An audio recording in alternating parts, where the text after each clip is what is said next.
Welcome to Show Studio. This is the last day of London Collections Men. This week, Val has played the harlot to many designers. Yet I return again to the Nasir. Steve, if you'd like to start the intros. I'm Steve Sauter. I'm head of socials at ID, and I'm a menswear journalist. Matthew Williams, art director and designer. Megan Munro, I'm a style reporter at Complex UK. Mischa, Notcutt, I'm a freelance stylist and casting director. I'm Daryoush Haj-Najafi. I work at Complex in the UK. Where should we begin with Nasir? Matt, I guess it's always interesting when we're getting a bit kind of excited about London Collections Men to have a slightly outsider's viewpoint. So I think as an American, it's really cool to hear what you think of Nasir. Just as a designer in general and his whole breadth of work.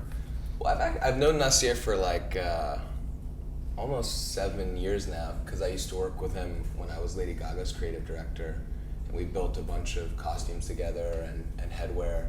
And for me, he was almost like a sculptor. His early work was made of brass, and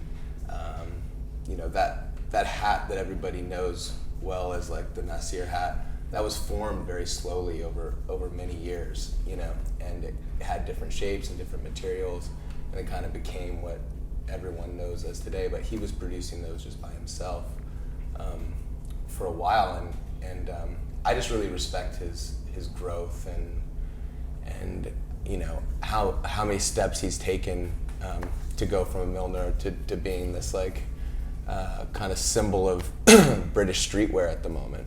And he's always liked the same things. Like when I lived here, we went out to dance hall nights together, and he's just the same person, but now just kind of he has a lot of girls and guys that are dressing like him, which is great. Yeah.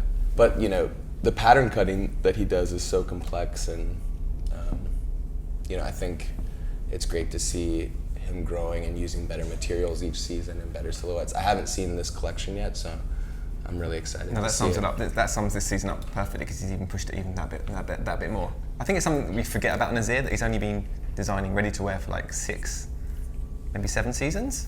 Less than that. I mean, he's, like Matt says, he's come from a millinery background, but he is ultimately a craftsman. That's kind of his trade is just kind of evolving as he evolves. That's what I get from Nasir, and this collection just perfectly sums it up. Yeah, I think I love that, just because all those people that question the level of talent, because I guess this particular piece is quite a simple piece, and people question his level of talent, and it's like, well, exactly that hat that he created, it was famously on the Ellen DeGeneres show, wasn't it? And the sort of orbital, that's just such skill and talent, and I think it's quite beautiful the way he came from this quite exalted level and went, I'm streetwear, these are my people, this is what I love, and taking the talent that way.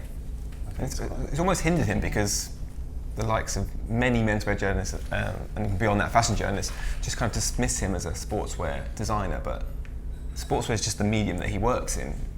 But what he's bringing to it is far more than what we consider sportswear. And on his press release, he doesn't mention sportswear at all. It's quality chillwear, it's protective roadwear, and it's what's the last one? It's elevated clubwear. That sums him up perfectly, because it's not. It's perfect. But that just sums him up. I mean, it's not sportswear, because we don't wear it when we're doing sports. That's what Nasir keeps saying. It's true, but Just to get an alternative point of view, Megan, I quite like, because I remember when he first started doing these hats, and I was like, Nasir, you need to be getting them in Hypebeast and on Complex, like a long time before I worked there, and because I was like, these guys need to see that, and it's actually only recently that Skepta's been wearing his stuff, and and I know, Megan, you spend a lot of time on Basement. Shout out to the Basement fam. And it's really interesting that he is one of the designers that actually the streetwear community have gone, this is really good, and actually like the serious, quite geeky streetwear heads have gone, we really like this, and why do you think that is? Well, I mean, I think what's really great about Nasir is he's basically aspirational fashion for those guys. Those guys don't want to wear a really nice, finely tailored suit. They want to wear a really great looking tracksuit or, a really beautiful hat. And that's what I love about Nasir, is that it's aspirational for a new generation almost. And it's opening the door to the kids who are on those internet forums and who, they love Supreme and stuff like that, but when they're older and they want to, almost get into fashion, this is a really accessible and all right route, as it were, because they get to wear a tracksuit and, they can talk about basketball shorts and, you can say, well, Skepta's wearing it and that's amazing. And I think that's what a lot of those guys like about, designers like Nasir, is that it's, it's completely aspirational for them. Yeah, that works. Mischa, we haven't heard from you yet. Well, actually, so what you said, Megan, is the Cottweiler boys always say to me they always wanted to wear a tracksuit that you feel comfortable in Claridge's in, and I think that's like the same sort of thing that you're saying, and that's what they really drive for with their cuts and their clothes, is something that you can fit, like you're wearing a tracksuit that's basically a tracksuit, but the fabrics and the cut are so high that you do feel comfortable. You're not like, you could stand next to someone in like a Savile Row suit and not feel out of place, because what you're wearing is just as special and fits just as well. So I think that's really, I think sportswear does get a bit lowered, and thinking that it's lower than a lot of other menswear, when really it's actually very technical and very like on point with what they're trying to do, and it shouldn't be in any way like lowered just because it's not a suit or it's not, and I think it's really good like that Nasir can open up, and like a lot of people that necessarily who would be like the hype beast and complex people can actually be like, oh, actually that's like similar to what these other brands do, but it's in a different complete field, and I'm not scared, and I can totally like access that at a level, and then that might push them into other brands, and like, being able to like understand like Craig Green, or understand like go further into fashion, which I only think is a good thing. Yeah, absolutely. Should we? I think maybe we should look at the clothes, and then, because it feels like it's quite different this season. So that's Larry B there, and I think that's quite interesting, isn't it? Because that's quite a formal look for this. Yeah, definitely. So Larry B was on a show studio panel last season, and he's a sort of a fashion plate, I think is the phrase. He's a London fashion plate. He was also in the Grace Wales Bonner show. He looks incredible. And everything he wears is kind of, and just whenever he gets dressed, it's kind of a fashion statement anyway. Yeah, I think if London fashion could be encapsulated by one man, it is Larry right now. Larry is that man. So yeah, it was great to see him open the show. Definitely.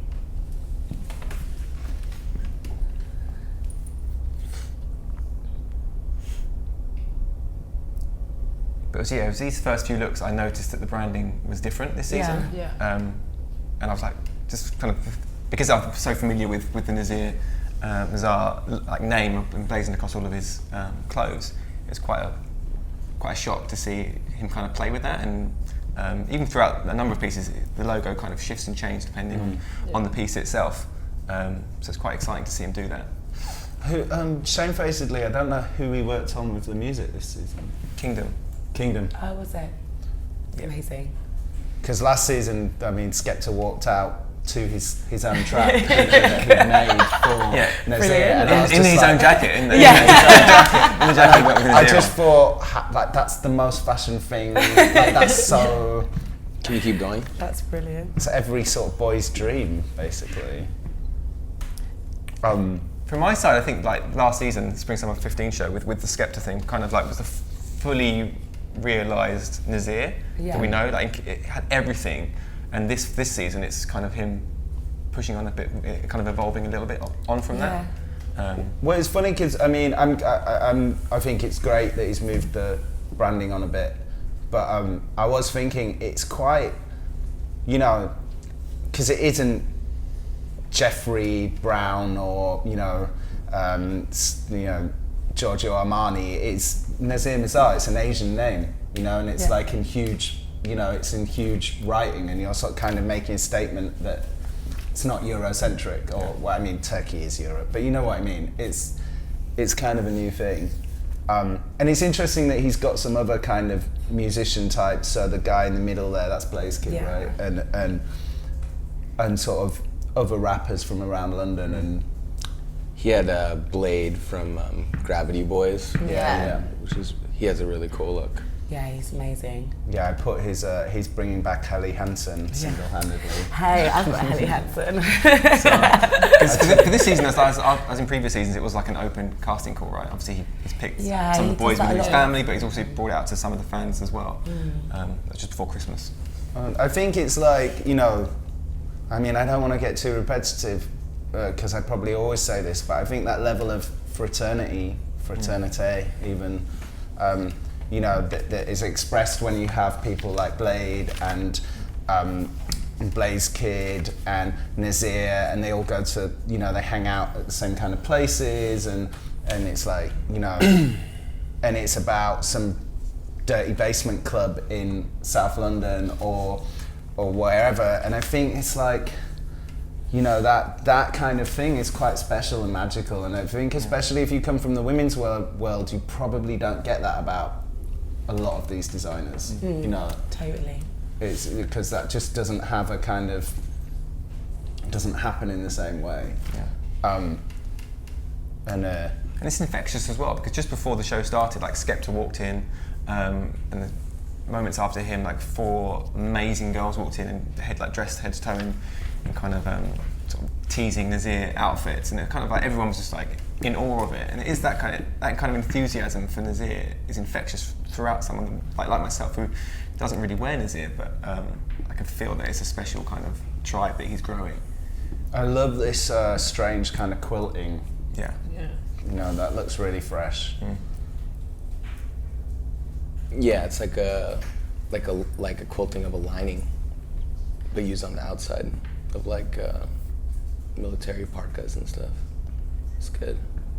There's a feeling of like kind of minimal to it as well, which is really nice. Just like clean and like fresh and minimal. I really like it. But then with the details and like the texture of the fabrics, I really love it. Well, I think Nasir's moving on to like being in a place of kind of bringing his designs into a more timeless area, if that's possible. It's really hard for graphics or logos to stand the test of time, especially when they're worn on clothing. So, and then if you keep like doing logo after logo after logo each season, at some point there just has to be like a palette cleanser, and I think maybe that's what this collection is. It's allowing him to maybe then take a next step next season into a new graphic story, or start slowly changing his silhouette into something that's more refined, like that first look. And I mean, there's a suiting vest right there, basically, on the 21. Yeah. Well, I think it's intelligent, of him. It just shows the breadth of his ability as a designer, which is great. Yeah, you're right. And I think it's almost like the problem with that is it isn't that some of that depth wasn't there in previous seasons. It's just the logo kind of can't see the wood for the trees. And whereas with this, it's I mean, that kind of I can't see the number of the look, but the black jacket behind with the maroon tie just looks very different. 16, yeah.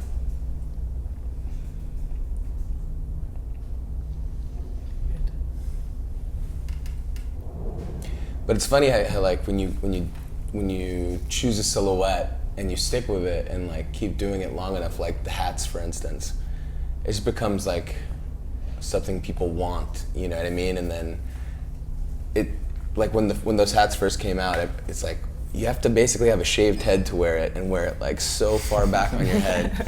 I have mine like at the back of I have like a leather one that he gave me, but it's like in the back of my closet, and I can't wear it because I have like long hair now and not a shaved head. But just like committing to that silhouette and having people come to you, and now it's like he really has his own language, his own girl, his own boy, and yeah, that's like the dream, right? That's really great. For sure. Steve wrote a really special piece for ID on Nasir and kindly asked me for a quote. And what I was saying was it's so sexy, and it kind of almost feels like Italian in its sexiness. It does. You know? This collection specifically feels really sort of, a bit dolce in parts. Yeah. We kind of almost later on in the show when it turns to kind of like the kind of rich kind of luxe furnishings, like Italian home furnishings part. It's just like so sexy. Like when you said that about the sexiness quote, I saw it as you find it sexy as it's your kind of the kind of boy that you're drawn to. Whereas for this season, I can see the sexiest. No, because personally, it's not the boys I'm drawn to because they're a bit too big. They're a bit too buff for me. It is just it's the good life aspect. It's the Dolce Vita in it. It really is. Like, that's what I like about it. You know, I mean, yeah. And I think that, like I said, you feel like you look at the clothes and you feel like you're dancing already. Yeah. But he also did Victoria's Secret, right? Yeah, exactly. That must have just opened him up to so many more people, Instagram and everything like that. What did he do? He did a part of the Victoria's Secret show. The pink section. Yeah, exactly. Yeah. So he had all the angels come out in this Nasir custom outfit, angel outfits. I think one of them even had a cloud or something, didn't they? Like a Nasir, like glittery kind of branded cloud or something. I was quite surprised at how Nasir it felt. I thought it would be diluted, but it felt like an extension of Nasir, which is really nice and great for Victoria's Secret to give Nasir that kind of platform, because it's a show that obviously got crazy amount of fanfare on socials, but then it was then streamed on like 200 countries or something, and it was like, so yeah, it kind of. But also that's the kind of like, a lot of the girls that Nasir dresses, that like you were saying, the girls that probably walked in at the beginning of the show, they're like, and the Victoria's Secret girls are just another level of that kind of girl, like very sexy, very like big hair, a lot of makeup, like looking like amazing, the legs, the like everything, So it's probably just like the next level of doing a Victoria's Secret, like the boobs, that everything that can really make his stuff, like especially his women's wear stuff, very like sexy and keeping to that whole vibe that he has already. Well, that's what I always find enchanting about that Versace, Dolce world, is that you go to Italy and you can see how everything is just quite sexy and people are just much more comfortable with that sexiness. And I think people sort of think because it's subcultural it can't be, but I sound like such a wanker, but there's a real democracy in sexiness, in just finding everybody, slightly different body shapes, slightly different, every race, just sexy. It's just like a party. It kind of has that feel, and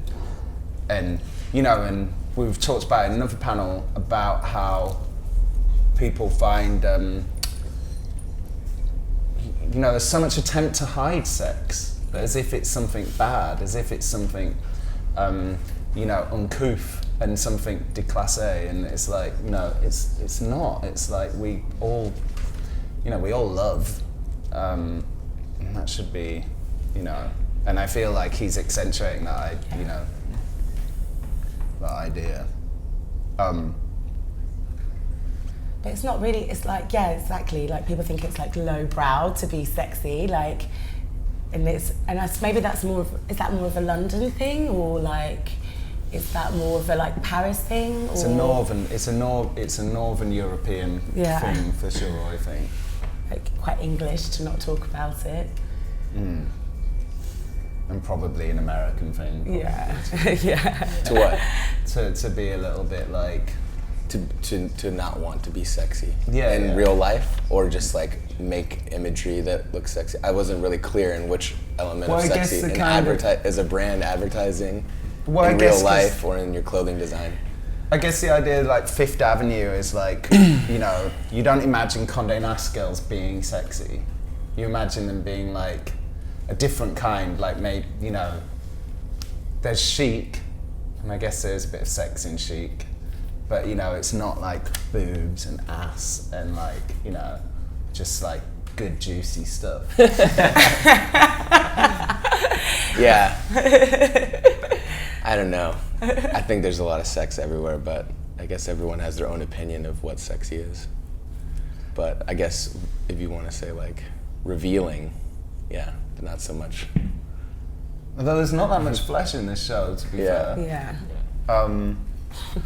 Compared to some where it has just literally been hats, bags, Yeah.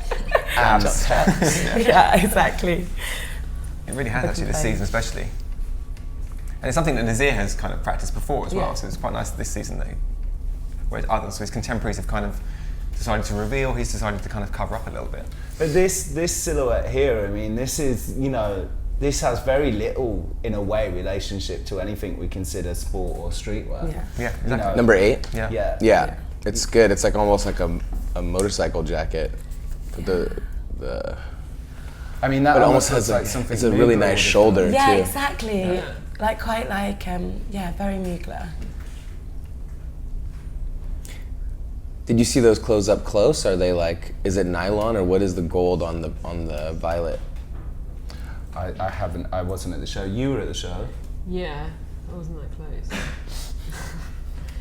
Yeah, by the time I got It'd be back- nice to see the clothes like in person. Yeah. By the time I got backstage, everyone was naked and changed, or the clothes were gone. They just floated away into another land. I mean, But, those kind of metallic denims that he was doing, that they were quite amazing to touch. You know, really like so they had a real weight and quality to them. I know that sometimes when we see shiny on the screen, you can kind of expect it to be not to feel so great, but the metallic denims he was doing sort of not last season, the season before, they had a real good feel to them. It's good. A lot of weight, actually.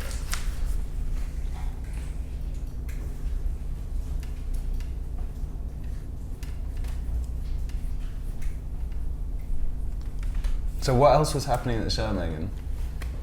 Lots of enjoyment. There was, like just everyone.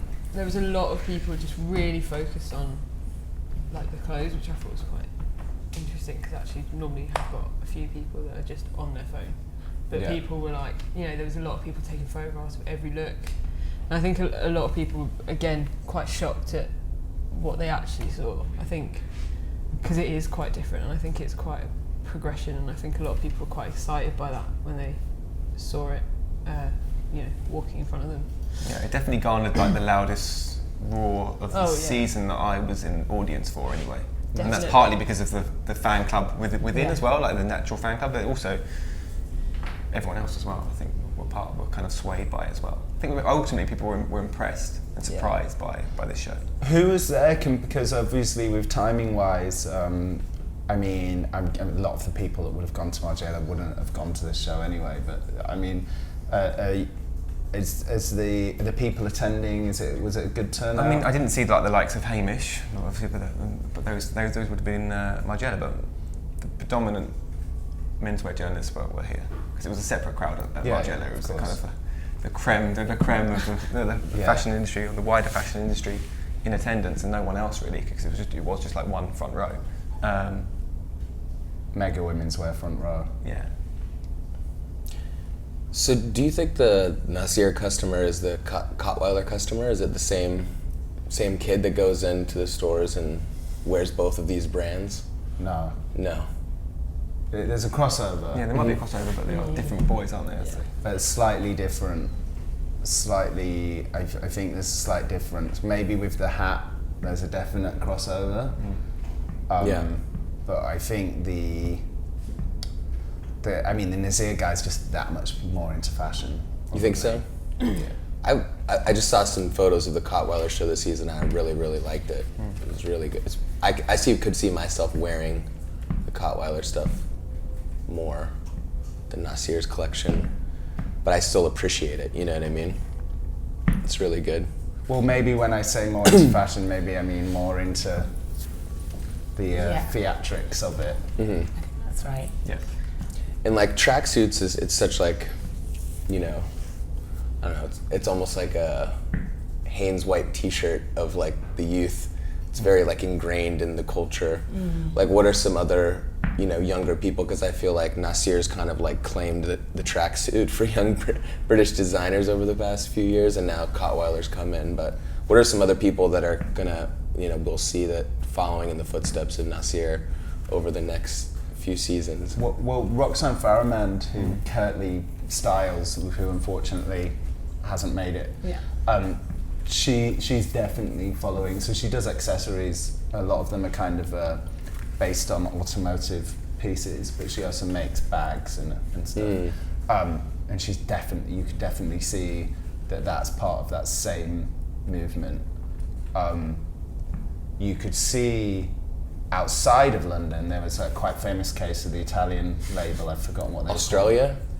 Were they called Australia? I don't know. They were Italian label, no? Yeah, Italian was called. It was Australia Tracksuits is Italian label, but they had the big circle zippers that go up to like a turtleneck. Yeah. I mean, it was just like kind of outrageous. The gabbers wear like the And I think. I mean, I was going to ask Curtly because I thought he's at the like pure cutting edge of.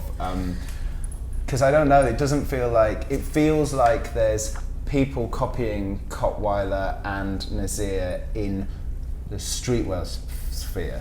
So you have like a certain very well established department store sells a lot of fake Hood Bayers. And then I feel like the new generation of those people coming up are now doing, you know, like there's those guys, like, you know, you get those streetwear labels, they're kind of fashion and they look like a cross between Rick Owens and Hood by Air. And there's definitely a set of people now coming up who are kind of doing Cottweiler-y, Nasir-y, but also a bit motocrossy, you know. There's that kind of thing. I mean, it was such a shame when we last had a conversation about Cottweiler. I didn't mention, I hadn't seen the Healthgoff page yet, because you were like, what do you like about this? And that would have made so much more sense. And so you can see the fans of that Healthgoff page definitely are like, you know, that's definitely a lot of Cottweiler going on. And I think Nasir, he's more, feels like he's harder to copy because he's more Baroque and more kind of. Yeah. Well, it's really interesting how, you know, things like Nasir or like Raf Simons, for instance, more Raf, like it becomes just like the like mass fashion in a way. It's like the basic cool for regular kids that are just getting into it. Like all those early Raf collections is just what's normal, you know, cool is to a guy, you know. There's so many brands that do things that are such similar in the high street stores, and the same thing I think with, you know, Nasir and maybe even Cottweiler. It's just amazing how fast like things from the runway are just like inundated in our culture now, and kids are able to like just accept these new ideas and silhouettes and bring them into their everyday life when it used to take so much longer, you know. And that's something that's really interesting to me because, you know, it never used to be like that. Do you think that's partly because Raf, especially when he was designing at that time, and Cottweiler and Nasir are all kind of designing for their contemporaries and their peers? It's kind of embedded within a subculture a culture that already exists. Yeah, well, I also think that there used to be not as much information about fashion as you know, readily available. Sure. Like if I wanted to know about fashion when I was 17, 18, I had to like go to the fashion bookstore, buy L'Officiel models. It cost me $100 to invest in one city's collection. Yeah. You know, so I could basically just look at them in the magazine shop and put them back, and that's how I learned about clothing. And you know, there's very few stores that even like stocked the clothes, and let alone like, you know, things like Raf Simons. There was one store in New York called Seven that I would go to that closed down, and you know, they stocked all the Belgian designers, but there was nowhere else in America that had it besides Seven.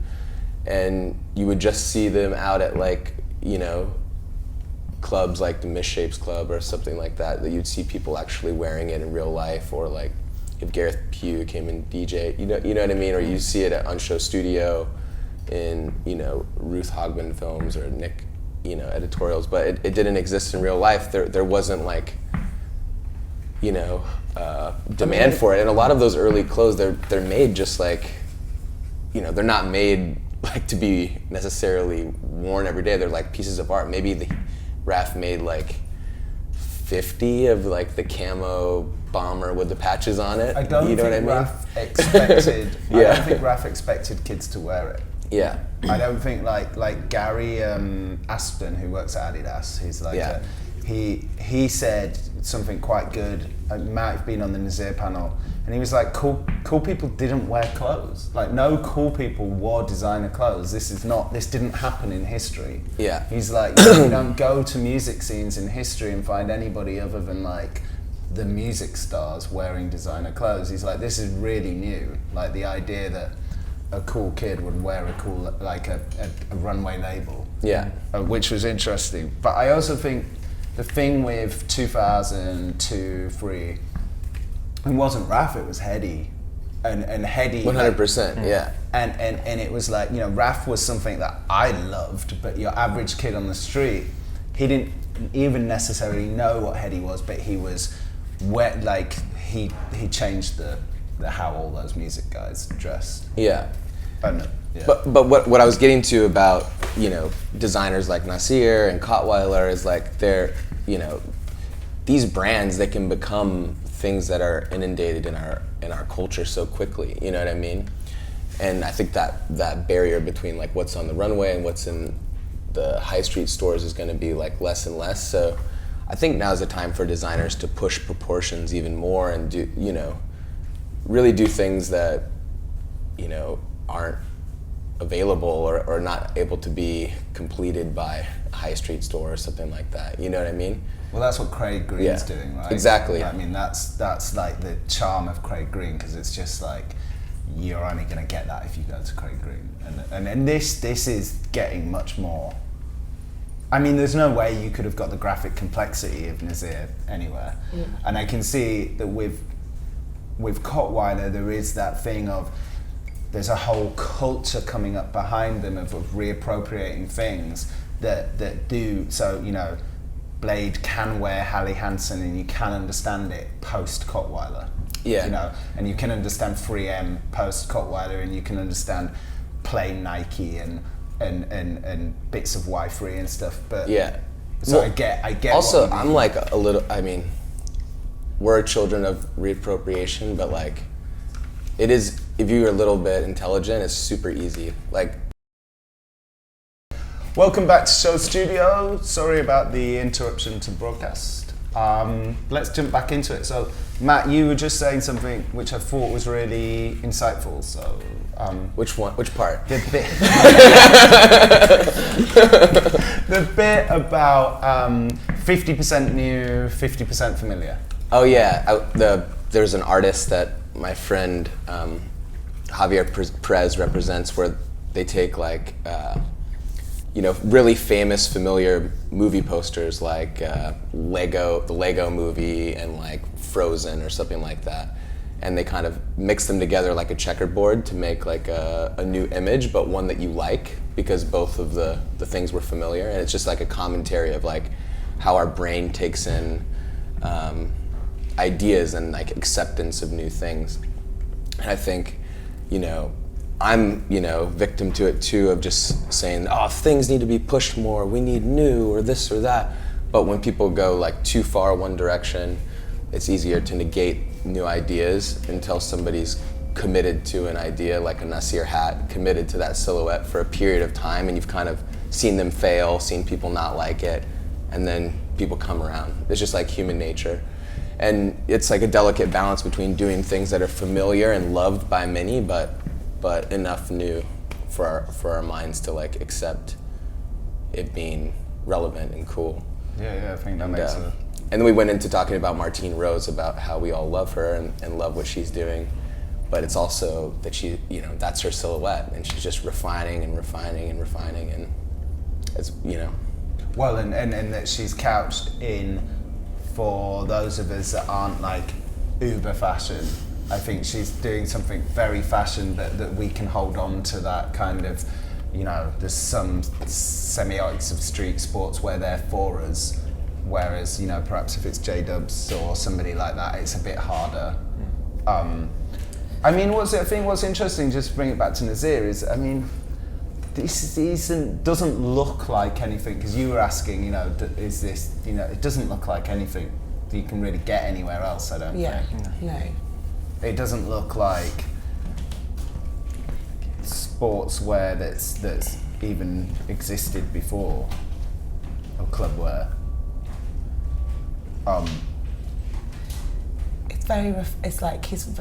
It's just refined. It's been more refined this season, which I just think is just really great. Really nice. I think like the subtlety of his like luxury thing that he injects into the he's always injected that in, but for this season it's more obvious. It's more extravagant. And at the end of the day, Nasir's making product. You know, this is like product for daily life. Not every designer on the runway makes product. You know, things look beautiful on the catwalk, but in the store, in daily life, is it really for that or not? You know, which is cool. It's just a different lane of fashion. Yeah, I mean, that's the thing. You wear this and it definitely looks like fashion. I mean, if you know, the shorts, those huge kind of almost like medieval skirt-like shorts that he put out. I mean, I tried a pair on, you do feel like King Henry VIII. And like, you do, you know, and you're definitely making a statement if you walk down the street. I don't think anybody would be in any confusion that you'd sort of escape from, you know, community service or something. I think they'd know that you're into fashion. Yeah, you couldn't really hide any of these pieces in like on the rail of Sports Direct or something. It would pretty ring out, wouldn't it? I mean, if only Sports Direct was that good. Maybe one day. We'll see. It's the dream, right? Yeah. I'm interested to see where do you guys see Nasir going? Because I've seen, in the last few seasons alone, I've seen tremendous evolution and progression. So it's interesting to see where he might go next, what he might do. It'd be great for him, like you have, you know, designers go revive old fashion houses. If he revived an old sportswear brand that's gone, Yeah. that would be cool. Yeah. I mean, I think he could sit on, you know, like, I mean, I see it without the concept, you know, without the robots, it's like Mugler. You know, it's not going to be robots or like communism or jungle or whatever mad Zoolander things Mugler would come up with, but the glitz, I can see that. That would actually be a perfect fit. If Nasir went to Mugler, that would be actually amazing. That could be actually something really incredible, especially like with like how like Mugler's shows like back in the day was like quite extravagant and you know, something, and like using different kind of models and things like that. I can see Nasir doing something like that and actually being perfect for that, to revive that house if they were going to do something like that. Oh, I see him as not that different from, say, Jean-Paul Gaultier at one point. Or with the sports stuff, like the JPG Sports. Or like, didn't Versace do sport at one time? Yeah, they did some You know, cute I can little imagine moments. That. That Versace Fubu fake t-shirt's quite a meme.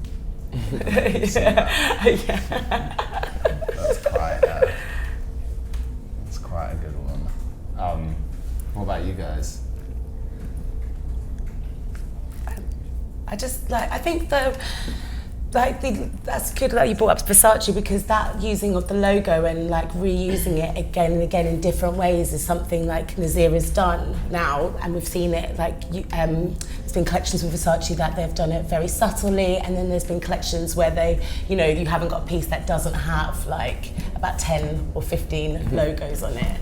What about Wild and Lethal Trash? He could bring back the Walter Van Beerendock label. Yeah. That could be amazing. I mean, that in a way, that's a really good analogy because that's very.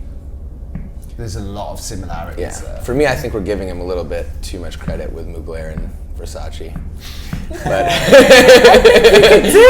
I think he could do it, but I don't see any similarities right now. You see, I do in the cuts and the shape, the quite kind of, I guess, male bodycon as opposed to female bodycon. Like the way those things were quite tightly held on. I'm not saying he couldn't do it. But I'm saying I don't see. I think there's a lot other like different places that maybe makes more sense in a modern modern aspect.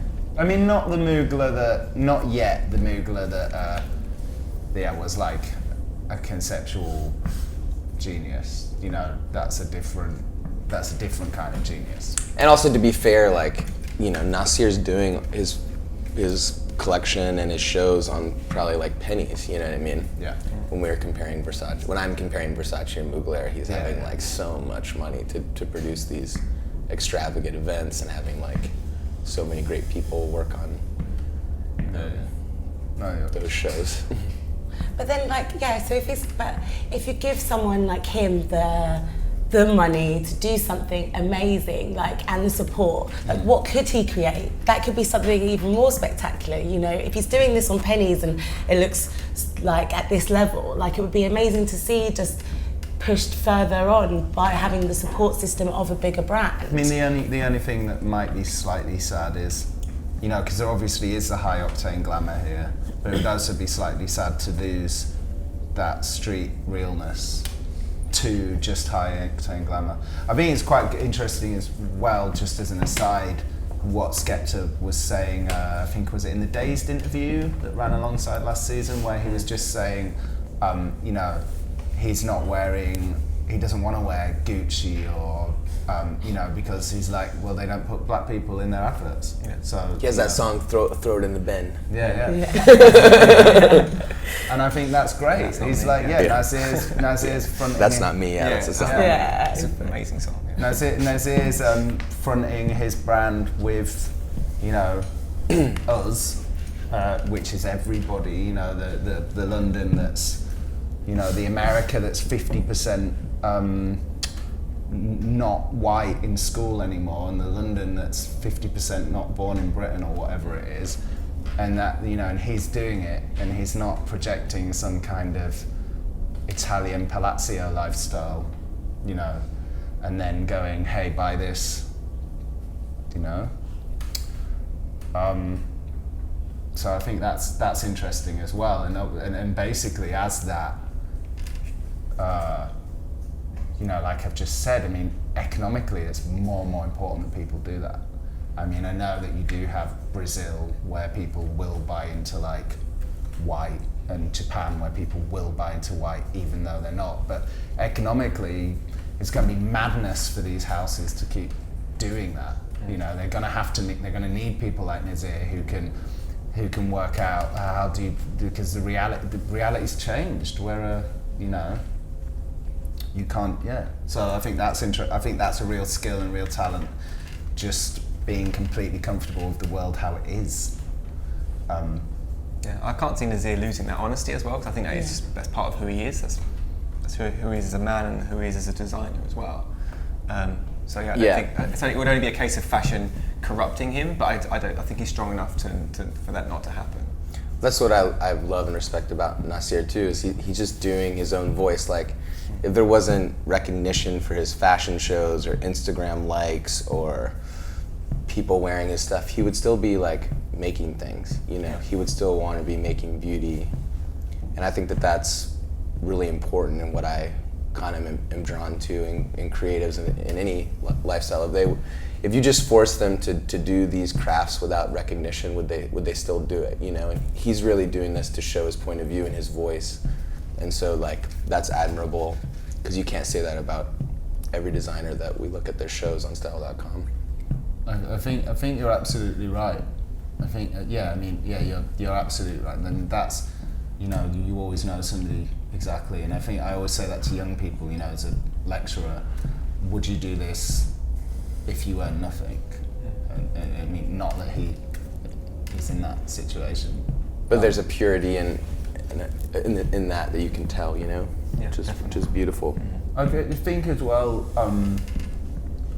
again, he does work really closely with music, and I think people, because they still want to call this streetwear, even though he quite rightly rubbishes that idea. Yeah. Like, what is that clothes you wear on the street, he said. But I think because people see that and they see, they see it as, they don't see the artiness in it.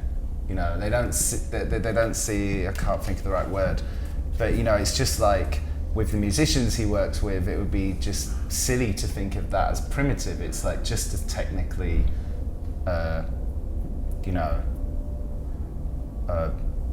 just as technically accomplished as anything else. And this is the thing that you keep drawing attention to, the fact that he was making those hats, and I think shows that his technical accomplishment. I wouldn't be surprised if he returns to those hats he was making for Gareth Pugh. This is what I was trying to say, sorry for taking so long. But those hats that he was making for Gareth Pugh were just really odd, really weird, abstract shapes. And I don't see what he could quite easily build the brand and then take us into that next dimension of oddity and something almost psychedelic in its graphic weirdness. He's got that potential to do that. It wouldn't be the same leap. Some people would have to make an extraordinary leap to do that. Yeah. But even like when you say that your sweatshirt's like simple or not, there's a lot of things going on there. Like he had to go source a, lenticular patch of his brand. Like not everybody can go get that done. All these like branded materials he had to find. Then sew things on top of each other, and then like at least to even have a nice feeling sweatshirt with a nice hand and a good weight, it's not like easy to do, especially in England when like British designers, young designers have the smallest resources out of any other city as a fashion community. There's no production here. I was talking to Liam Hodges. He has to like beg his professors to use like a bar tack machine at his school because there isn't even a place to do bar tacks. Bar tacks are the things on your belt loops that attach to your belt loops to your pants, for people that don't know that. It's a really thick stitch. But it's like a special machine. It's really expensive. I mean, he was telling me there's only 1 or 2 places to do buttonholes unless you own a machine and you're a bigger brand. And it's like, for construction, a lot of these young kids, especially coming out of Central St. Martin's, they're making collections that they can make themselves, and I don't have to do that in New York or LA. There's more production there. There's more in Paris. Obviously Italy, there's a lot. Or I think Nasir stuff isn't all made here, but just to have the resources to like get out, figure it out, being a British designer, it's really admirable, and it's really difficult, because they have to go through so much to get their ideas out here. Exactly, and I think that's why we see such a sense of community within London menswear designers, because the resources are so limited. They all pan together and they all help each other out. And you go backstage after an Nasir show and there's Craig Green, and there's so much love between the designers. I think it's quite rare. That's why. I don't find it anywhere else in the world. Yeah. Exactly. Yeah, definitely think that's true. So guys, let's do closing comments. Steve, maybe you can begin as one of our elder statesmen, not quite as elder as I am. I am just super excited by the possibilities of Nasir's reality. If that makes sense. Yeah, that's what I'm excited by. I'm hugely impressed. I've been impressed from the very beginning, but this season I think he's really kind of set his stall out. 6 or 7 seasons in, that he is a fully fledged, ready to wear menswear designer now. Yeah, I would agree. Just excited for the future of Nasir, and well done. Megan? Yeah, I'd agree. I'm really excited to see what he does next. I think there's been a real progression, and I think it's interesting to see what he's going to do next and how people react to this. Do you think, are they ready on the kind of streetwear forums for this show? Have you seen anything this morning about it? No. Actually, people were talking about Cottweiler this morning. But I think people are only going to react well to this. I think with those guys, once they see an inroad and other people reacting well to what they're talking about, which is Nasir or your Cottweilers, etc., then I think people tend to stick by it. And I think with Nasir as well, people are just really wanting to not buy into it, but become a part of that. They see the lifestyle and they see Skepta's wearing it and they see other people wearing it and they think, I want to be recognisable as one of those kinds of people. And I think people, or those the younger guys who are really into streetwear and stuff, I think it would take a lot for them to move on from people like Nasir because it's such an easy inroad. Mischa? Yeah, I totally agree with everything you guys are saying. I'm super excited to see what he does next, like from here and where it's going. I'm into it massively. It's just beautiful and just intriguing, and I'm totally down with everything. Well done, Nasir. Thank you very, very much, guys. Thank you.